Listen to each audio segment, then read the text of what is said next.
The terms Sunnis and Shiites get thrown around a lot when discussing Middle Eastern conflicts. And sometimes it's useful, but most of the time it feels like it's just shorthand for these people hate each other. But with over 1.5 billion Muslims in the world, there's no way they can all be involved in some Hatfields and McCoy-style blood feud. So what's really going on here? Well, first of all, not all Sunnis and Shiites are at war with each other. There are tons of places where they coexist peacefully, like the United Arab Emirates, or Dearborn, Michigan, for example.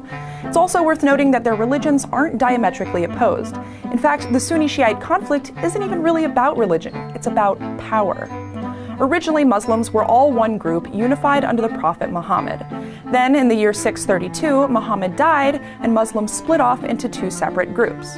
The Sunnis wanted Muhammad's successor to be chosen by his community of followers, while the Shiites wanted the leadership to stay within the Prophet's family. The Sunnis were in the majority, so they chose their new leader to be the Caliph, which is basically the head of state. The Shiites did not recognize this new leader, and instead, they chose Muhammad's son-in-law, Ali, as their new imam, which also basically means head of state. That was the main source of divide, and from there, things really only got worse. Early on, most of the Shiite imams met violent ends at the hands of the stronger Sunni caliphs, including Imam Ali's son, Hussein, whose beheading is still considered a major holiday for Shiite Muslims.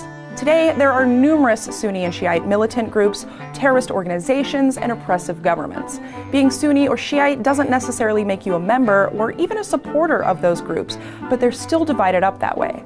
In fact, every nation with Sunni-Shiite conflicts has large militant groups on both sides, and they all have a history of oppressing one another depending on who's currently in power.